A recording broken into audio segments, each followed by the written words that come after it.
have a question. Okay. I finished reading issue 2, and how dare you leave me with a goddamn cliffhanger? How dare you? How dare you? I'm offended. My soul is hurt. However, I will be tuning in next month for the next issue to pick up. How you gonna get mad at the man for leaving a cliffhanger when that's the point? No, That's the point. super cliffhanger. Oh, wait! It's supposed to happen, ladies and gentlemen. You're supposed to come in here with your face mean bugging, talking about what'd you do? Why'd you do that in issue 2? That's hot garbage. No. I feel. Oh my god! And it's all. I'm sorry, I'm about to mess up with a little bit of makeup I have on. You're. I know exactly. God, I see the tie-in of what you're doing between the underworld and with Adventure Time and Tarkovsky. Mm-hmm. Oh, I see it. Oh my god, the links. Yes. You are crazy. You're a genius. You're a mad genius. Okay, I'm. It's basically Samurai Jack meets Adventure Time. Yes. Oh! I can't wait. I saw that. Like, okay. Oh, sir, you are a freaking genius, sir. I think it's Paddington Ward. Yeah, the name of the creator is Paddington Ward. I like his style. He has done other stories like Bravest Warriors, and there's one on Netflix where he does animation to a guy's podcast show. I'd forgotten the title of the name, but there's a guy that does a podcast, and then he took podcast episodes and then he animates them.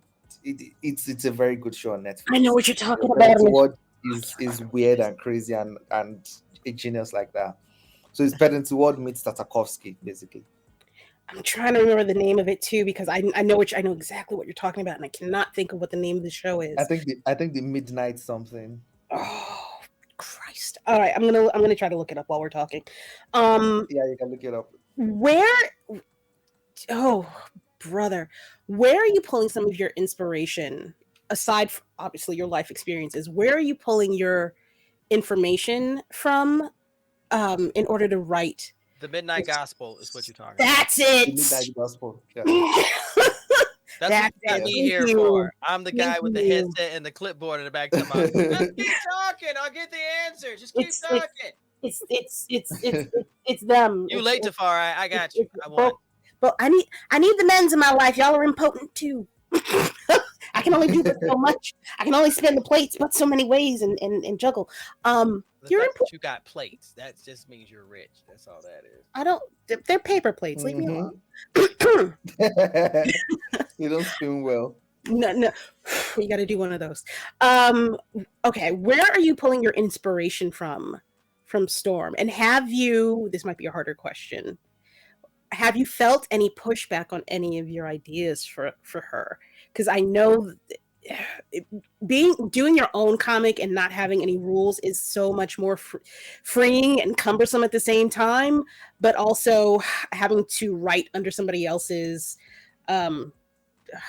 main universe, Marvel, can be restrictive. So what ideas have you presented, and have any of them had any pushback? Okay, so let me take the first one. Inspirations, like you said, there are lots of things. Some are from my own life experiences.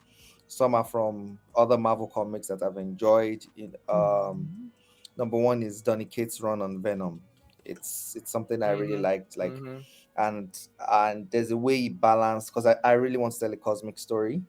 But there's a way he balanced it that will satisfy the needs of the character and the needs of Marvel Comics. Marvel wants Storm on Earth, basically the queen of the mutants on Earth. Right. And in Donny Cates' Venom run, he's able to make Venom a street-level hero, at the same time facing cosmic threats like Null, Null the symbiote god. I was able to balance that, do that study, works by Jonathan Hickman, of course, like, on his Avengers run and everything, like, try to analyze it, break it down. How do you tell large scope stories, there are going to be story arcs. They are going to be, but they are going to be false story arcs. this entire story itself is just one story arc. It's Mm. just one big story that we intertwine together and everything. Those are the kind of stories that Ikman usually says, because something that happens in, they're not concretized. Something that happens in the first story arc is probably still linked to something that happens in the fifth story arc. So those are the kind of stories I want to tell. So that was something I studied. Brad K. Vaughan.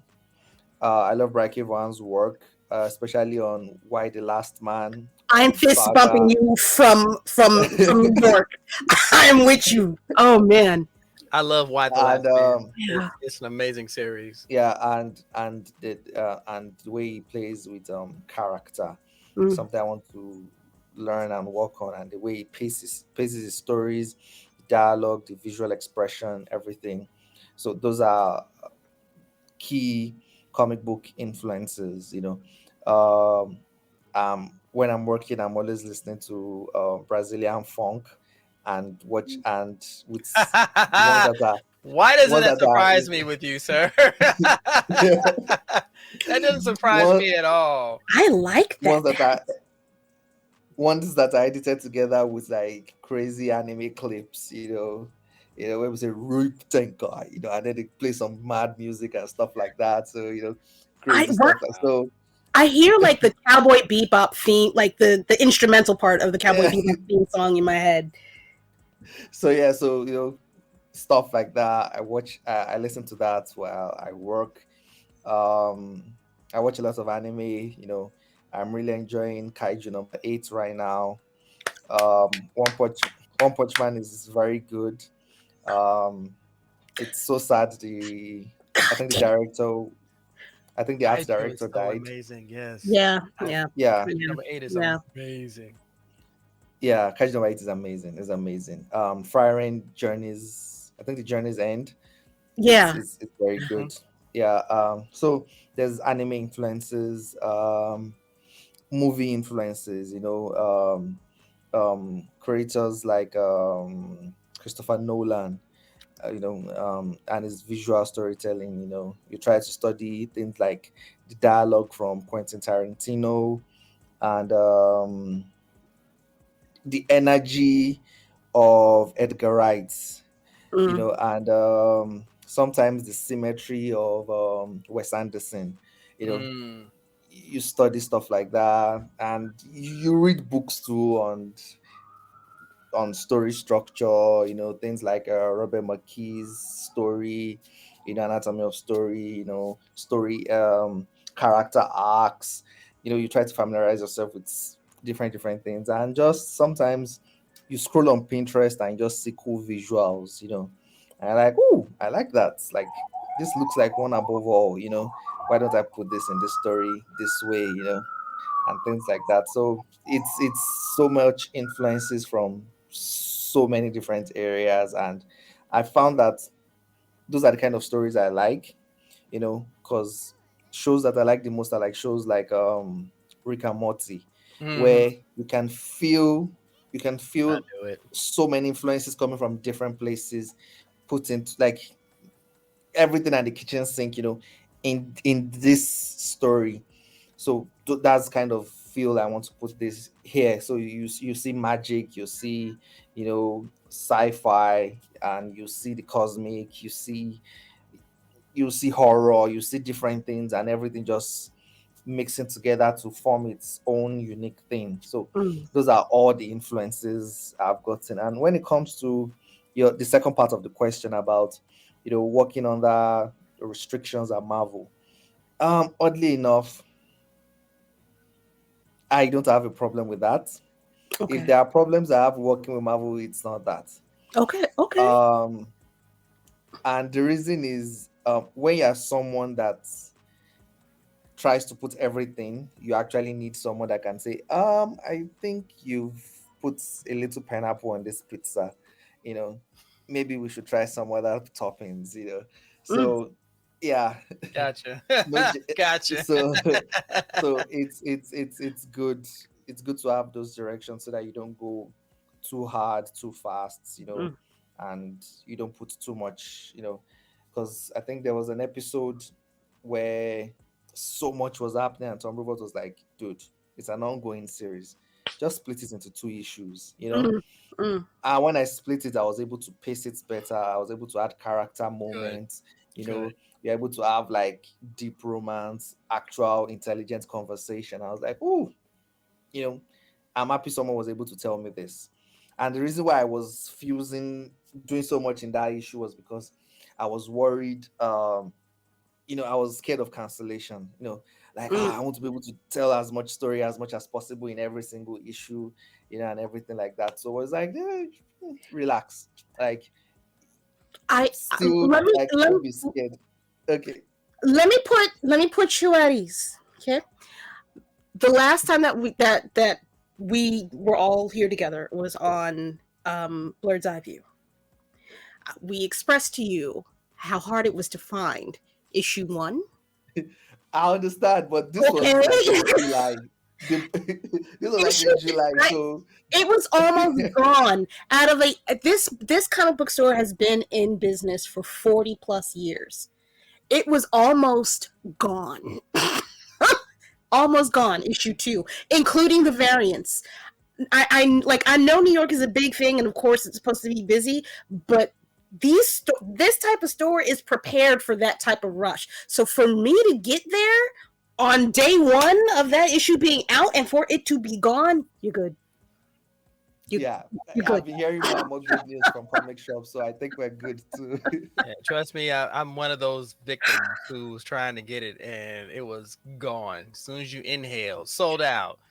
I hate No, everybody. that Okay. gosh. that's really good to hear. So yeah, so working with an editor on that part, it's pretty good. It's good to have some feedback, like, yeah, you're not doing too much, because now as I'm scripting, because I already planned the second arc, but I'm now scripting them now, and I want to do more, so I'm beginning to mix Oh my gosh. Can you stop different cheesing for plots a and moment? Let the subplots. man finish. Oh my gosh. She's cheesing. you She know is cheesing so hard over here, Marie. I I'll I tell you. I'm starting to mix like deep history of the Marvel universe, with the current things that's happening to Storm, with some political thriller things, and you're worried and you're like, I hope people can catch up. So as a writer, you're worried about. So you need an editor to be like, oh yeah, you're good, or to be like, I think people will be lost. mm, You need that feedback as well before the book comes out. Yeah, because you don't want to end up like a I've George R.R. Martin type of situation. yeah, even I don't end up like Murewa itself, because I've done some books in the past where, yeah, when I simplify things, I can build complex stuff and people like them. But sometimes too, I want to tell a complex story in also a complex way, which has its own appeal. And people that love it a lot. But then there are a lot of people I live by the road, and I don't want that for this project. I still want to see as much as I want to take as many people as possible along on this journey. Mm. They're here. They've lined up. Everybody's got a ticket. Maybe not everybody, but the people that are on the line and know what they're getting into are telling the people that are walking by, like, maybe just, I know it's a little bit ways back, but you should jump on the back of this line, because by the time you get here, That is part. it's going to be amazing. It's going to be amazing. Um, Navy, I am so sorry. I've been hogging our. I don't know why you apologizing. I already knew what was gonna happen long I'm, before I got on the I, microphone. actually, That's you know fine. what? I'm a poo poo on myself a little bit, just to help even out things. See, I'm just Ed McMahon to your Johnny Carson. I'm just like the guy who goes,